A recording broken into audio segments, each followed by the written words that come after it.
Oči Slovenije so danes uprte v Maribor. Premierja Slovenije in Hrvaške Janez Janša in Zoran Milanović sta se namreč tu sestala na delovnem srečanju. Skupaj sta ugotovila, da državi nimata resnejših nerešenih vprašanj. Glede zapletov Nove Ljubljanske banke bodo spoštovali dogovore prejšnjih vlad. O vprašanjih, ki so še odprta, pa se bodo sproti dogovarjali na mešani komisiji. Že zjutraj pa sta predsednika vlad na pokopališču Dobrava na Teznem ob spominsko obeležje žrtvam povojnih pobojev položila vence. Dogodka sta se udeležila tudi hrvaški predsednik Ivo Josipović in predsednik Hrvaškega sabora Boris Šprem.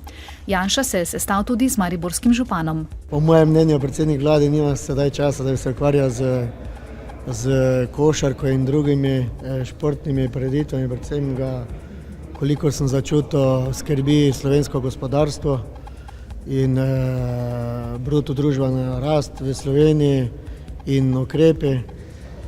Sva pa se pogovarjala, da je danes zelo pomemben dan v Mariboru, da imamo kar nekaj pomembnih obiskov v tem dnevu, tudi Nobelove nagrajence. In jaz sem prepričan, da bomo nekatere odprte stvari, ki so ostale odprte od prejšnje in še predprejšnje vlade, kljub temu, da je kriza, poskušali z to vlado v tem mandatu tudi zaključiti uspešno in rešiti. Ker zaposleni v Primorju v ponedeljek niso dobili preostanka marčnih plač, stavko danes nadaljujejo. Do sedaj stavkajočim delavcem so se pridružili tudi zaposleni v enoti Standard, saj stavkajo tudi kuharice in drugi zaposleni v restavraciji Primorja. Delavci tako danes ne bodo dobili tople malice in kosila. Če bodo zaposleni prejeli preostanek plač za marec, bo stavka takoj prekinjena. Poslanci državnega zbora pa se bodo drugi dan redne majske seje najprej lotili obravnave predloga zakona o prevzemih.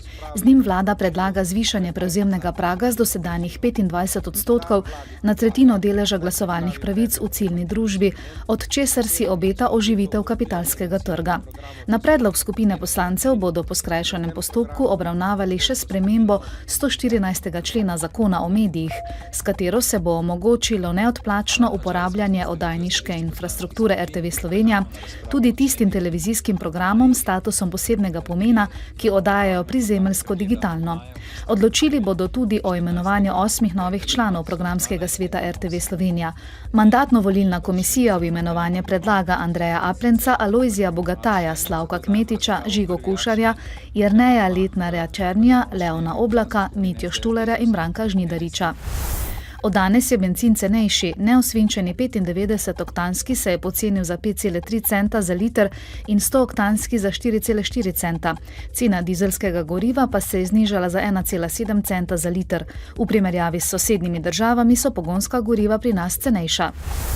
Vodilna tema današnjega mednarodnega dneva družin je zagotavljanje usklajenega poklicnega in družinskega življenja. To je odlična priložnost, da javnost opozorimo na pomen družin in nujno spodbujanje boljšega razumevanja usklajevanja družinskih in poklicnih obveznosti, je v poslanici zapisal minister za delo Andrej Vizjak. V Sloveniji je zaposlenost staršev v družinah z otroki mlajšimi od 6 let zelo velika. V takšnih družinah je zaposlenih kar 91% očetov in 81% mater.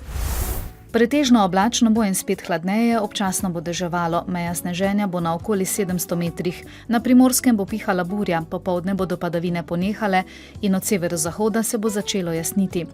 Temperature bodo od 3 do 9, ob morju na Štajerskem in v Prekmurju do 13 stopinj Celzija.